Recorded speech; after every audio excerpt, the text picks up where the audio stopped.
Hello and welcome to another episode of IJS Speaks. This is your neighborhood financial economist, Katie Mark. Today is August 7th, 2021. It is 2:30 p.m. Today I want to talk about a change in sentiment that I see in financial markets. I've noticed recently that the 10-year Treasury has been trading higher. By that I mean the price has been rising and the yields have been falling. It's to the point where the trend that I'm noticing in the charts, the actual patterns that are developing on the charts, have me convinced that the 10-year Treasury could get to 100 basis points. That should set up a firm resistance level for prices.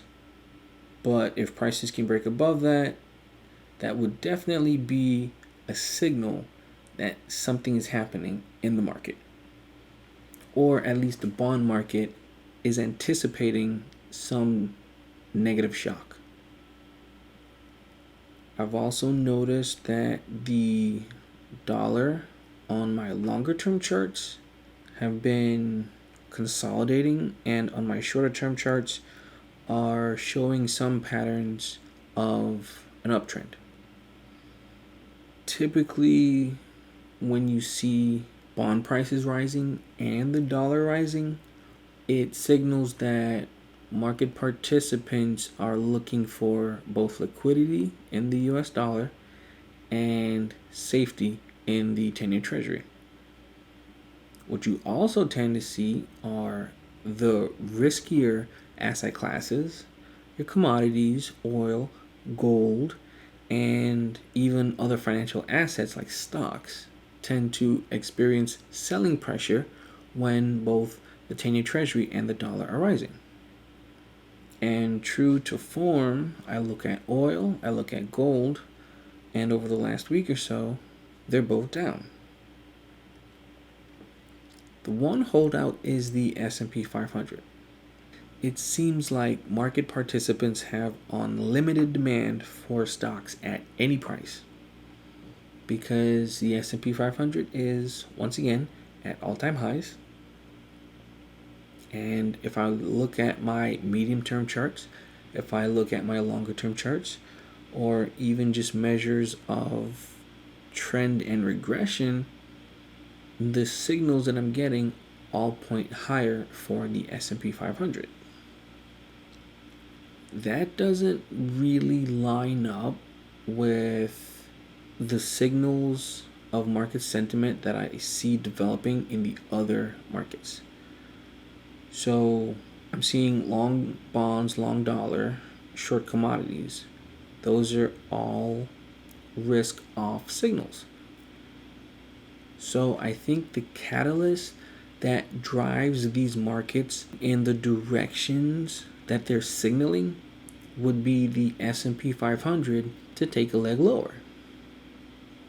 So then you would have an overall sell-off in risky assets, stocks, commodities, and you would see buying in 10-year Treasuries, prices up, yields down, and buying in the dollar as well, which is your garden variety flight to quality. Now, a flight to quality trade doesn't make sense considering the economic data that we're getting about consumption, about labor, about productivity, and even about inflation measures. At the same time, you listen to CEOs talk about quarterly earnings, and everyone has something to say about the Delta variant of the COVID-19 virus. So, seems to me that the markets are setting up for a risk-off move, a down leg in the S&P 500, or a change in market sentiment in the S&P 500 would be the catalyst. So last week, I did a little bit of trading, and I even started dabbling in the spot forex market. It's kind of nostalgic for me because that was the first market I traded. I lost a lot of money learning technical analysis trading forex, but I learned technical analysis trading forex. In particular, the US dollar Canadian dollar pair, which is one of the majors, so it's one of the ones that, I've traded for a long time. I've watched for a long time. The particular exposure that I am looking to capture is that move higher in the dollar in correspondence with the move lower in oil. I think that relationship would provide an opportunity in the US Canadian dollar cross rate. Because on one side of the pair, you'd have the US dollar benefiting from the rising dollar index, and on the other side of the pair, you would have the Canadian dollar, which would be adversely affected by falling oil prices. So, looking at that pair in particular, and looking at my macro analysis, going long the US dollar versus the Canadian dollar seems like a good medium term trade in the forex market.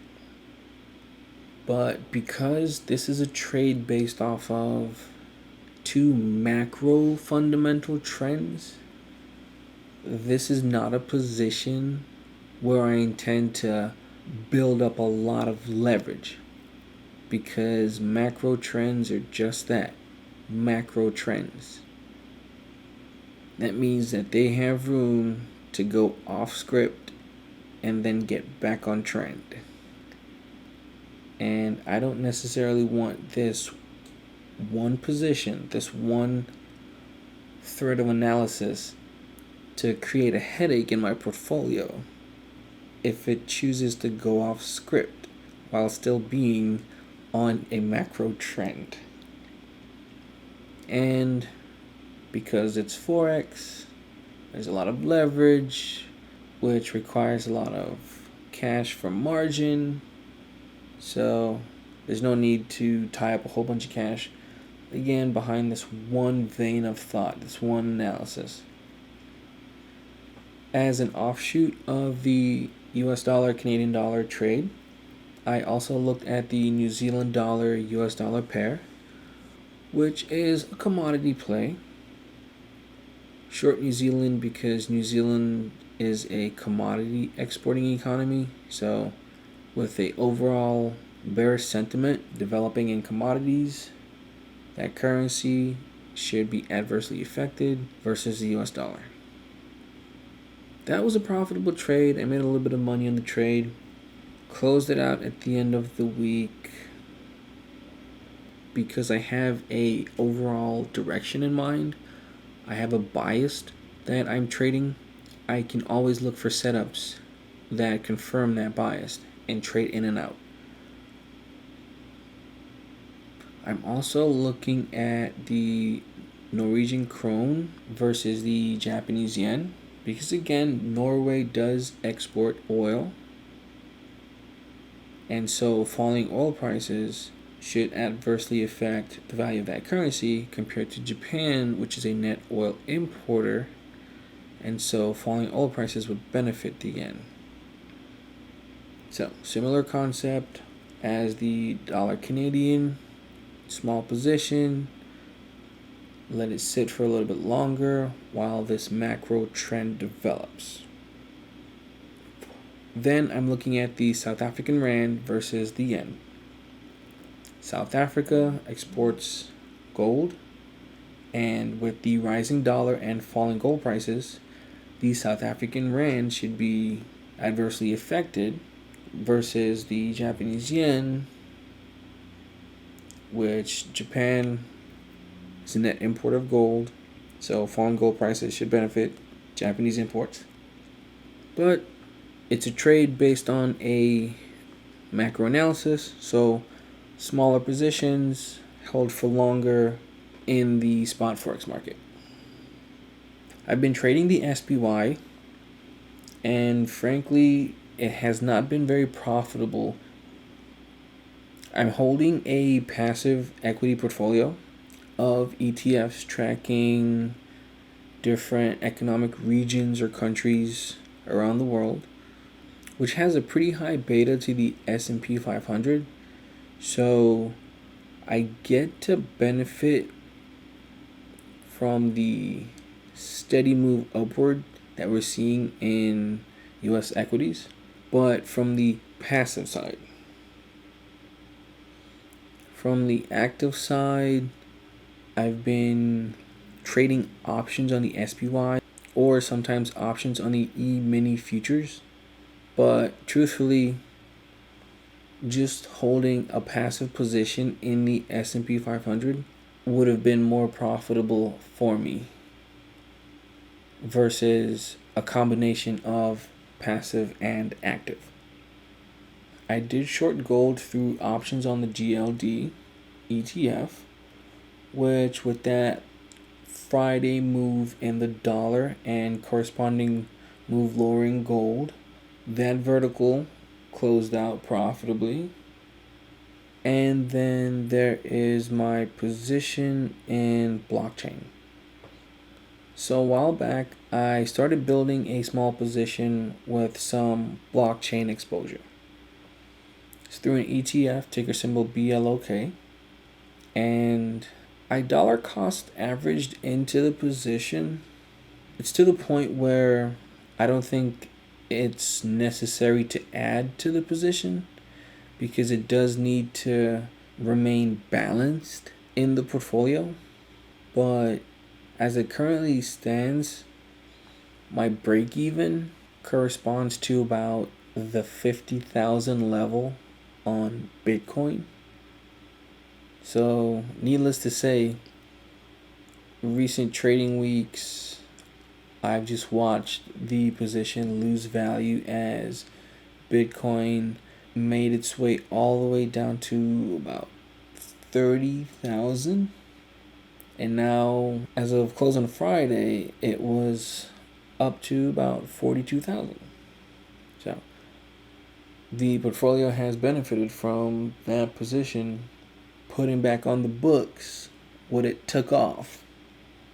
That was the extent of my trading last week. Lost a little bit of money on a SPY put vertical. I saw my dollar Canadian position lose money, then make the money back, and made a little bit of money on the New Zealand dollar, US dollar spot forex trade. My put vertical on GLD was profitable, and my blockchain positions are almost back to break even. So the dashboard this week is kind of weird.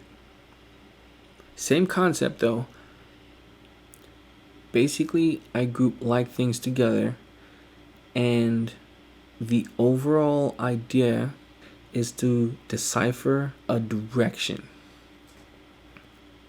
Now keep in mind, prices can go up, down, or sideways. The dashboard, looking back at a very short amount of data, only 5 days, tells me which markets have been trending up, down, or sideways. That's it. From there, I try to extrapolate, make forecasts for the next week.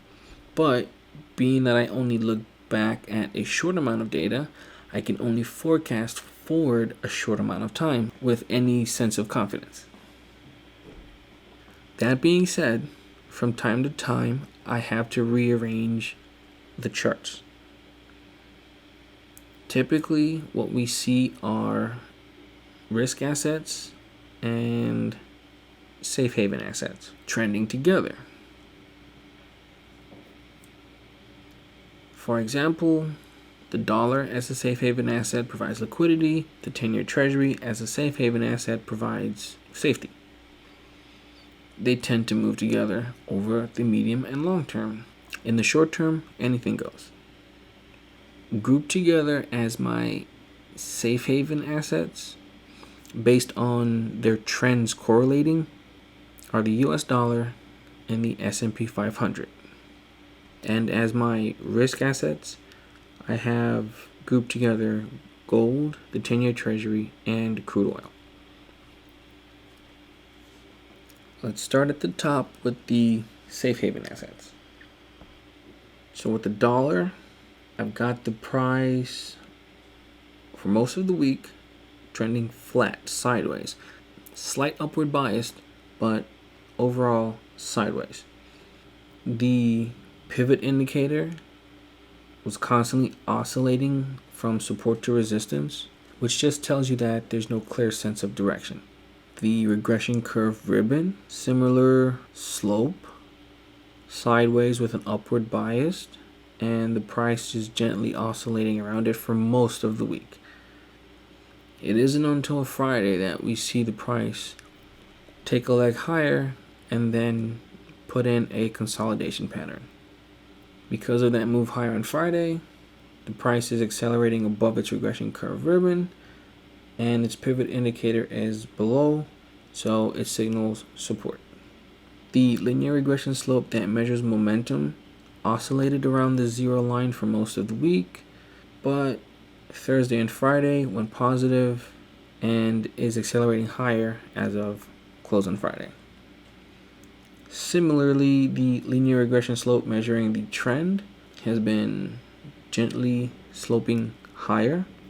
Started off the week negative, went positive mid-trading on Tuesday, and has just been sloping higher throughout the latter half of the week. So on the dollar, you've got the price above the regression curve ribbon. You've got the price above its pivot indicator, signals support, price is accelerating higher. The momentum is positive and accelerating, and the trend is positive and accelerating.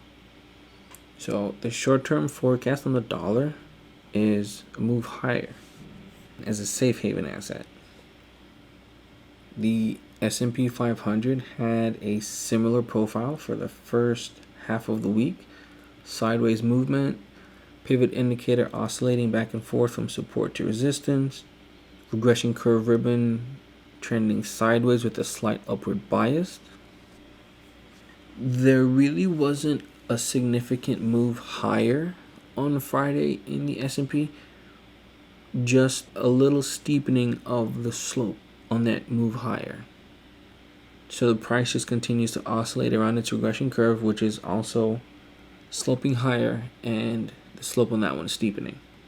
The pivot indicator is well below the price, signaling lots of support.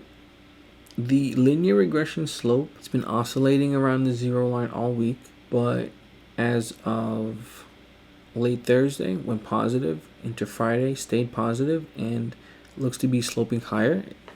Similarly, the linear regression slope measuring the trend did some oscillating around the zero line for the first half of the week. Second half of the week was clearly above the zero line and seems to be extending higher. The price is not necessarily accelerating above its linear regression curve ribbon. It's just oscillating around the ribbon, but the ribbon seems to be steepening its slope as it moves higher. So if the price tracks the ribbon keeps tracking higher at a faster rate, price tracks higher at a faster rate too. Similarly to the dollar, the dashboard is also signaling a move higher in the short term for the S&P 500. So for safe haven assets, coming up this trading week, we're looking at the dollar and the S&P 500. We'll move on to the risk assets. We'll start with gold. Similar profile to the dollar, but in inverse. Regression curve ribbon gently sloping lower, starts to accelerate lower towards the end of the week into the Friday session. Pivot indicator oscillating around the price towards the second half of the week. Pivot indicator goes above the price, signaling resistance. The linear regression slope measuring momentum oscillated around the zero line most of the week. went negative Thursday and has been accelerating lower into the Friday session. Linear regression slope measuring trend throughout the week has basically been trending lower. Thursday into Friday session started accelerating lower. So we have the price accelerating below the linear regression curve ribbon. It has a lot of resistance. The momentum is negative and falling, and the trend is negative and falling. So the dashboard is signaling a move lower in gold in the short term. Similarly, with the 10-year treasury, we got the price trading below the regression curve ribbon, with the regression curve ribbon sloping lower. The pivot indicators above signaling resistance. The linear regression slope measuring the momentum on the 10-year treasury is negative and getting more negative. So is the linear regression slope measuring the trend. Went negative on Thursday and continued to accelerate lower on Friday. So as a risk asset, we have the dashboard signaling a leg lower on the 10-year treasury. Lastly, we look at crude oil. The regression curve ribbon trending lower consolidated a little bit towards the end of the week. So Thursday into the Friday session, the regression curve ribbon consolidated sideways from its move lower, its trend lower. So did the price. The pivot indicator was above the price for most of the week. It started oscillating above and below the price during the Friday session as the price consolidated, which just highlights that consolidation pattern. However, the linear regression slope measuring momentum went negative on Friday, and it looks to be accelerating lower. The linear regression slope measuring trend is negative. It has been negative since late Monday. As the price started consolidating Thursday into Friday, the trend started becoming less negative, but towards the end of the Friday session, flattened out and looks to continue getting more negative. So for crude oil, as of close, we had the pivot indicator once again above the price, signaling resistance. The price is accelerating below the linear regression curve ribbon, which signals that the price has room to move lower. And momentum went negative, and trend seems to be getting more negative. So across the board, the dashboard is signaling a continued sell-off in the risk assets of gold, the 10-year treasury, and crude oil. And in response, there to be buying pressures in the dollar and the S&P 500. Now let's talk about the economic implications of these financial market signals. The dashboard is signaling investors buying the dollar to buy US stocks. To fund that, they sell gold, they sell their commodity investments, and they sell US treasuries. That signals to me that we're looking at foreign investors. If Americans wanted to commit more capital to the stock market, they don't have to buy dollars. They probably would sell their treasuries, however, but they probably would not sell gold, but they might sell crude oil. Here's why I say this. In the United States, there's this expectation, there is this narrative that we're in an inflationary cycle. We're facing runaway inflation, and everyone's going to die from inflation. Culturally, in the United States, gold is considered an inflation hedge. So with that narrative floating around, investors would not be selling their gold, even if it is to buy stocks. But I can understand them selling their treasuries, because if you're expecting inflation, you're expecting stocks to rise, you would also expect gold to rise. You sell your 10-year treasuries because you expect those to fall in price in response to the inflation. The selling of the gold and the selling of the commodities, those are foreign investors creating liquidity so that they can buy dollars to buy stocks. This is fine because the S&P 500 is, like I mentioned in the intro, ignoring the macro signals from other markets. But when it does finally decide to sit up and pay attention, it's gonna take a leg down, and then you're gonna see money move from stocks back into 10-year treasuries. So you would see treasury prices tick up, stocks would tick down, the dollar would continue moving higher because of the change in sentiment that the S&P 500 would be signaling by taking a leg down. With the dollar moving higher, gold will keep moving lower, and with the risk-off sentiment, oil and commodities would continue to move lower.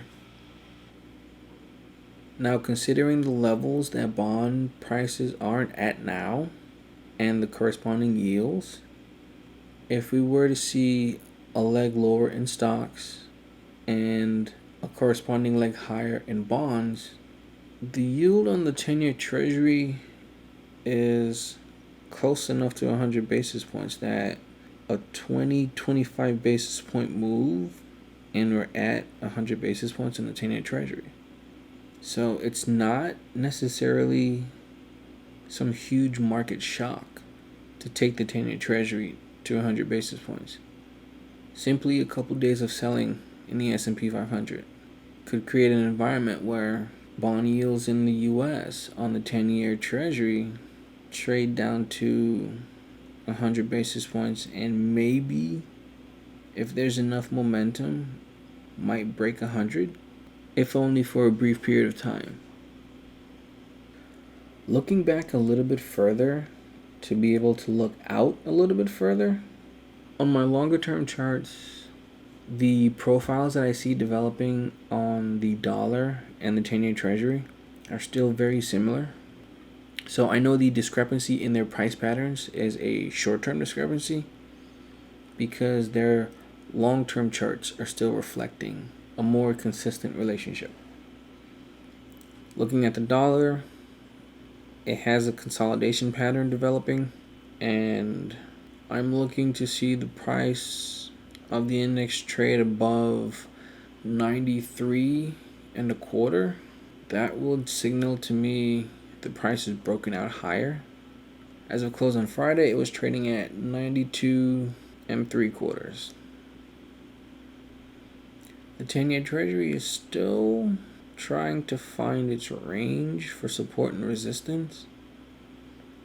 It looks like it could be at the top of one. So I think if we see the 10-year treasury closing above 134.75, that can be support for a move higher in 10-year treasury prices.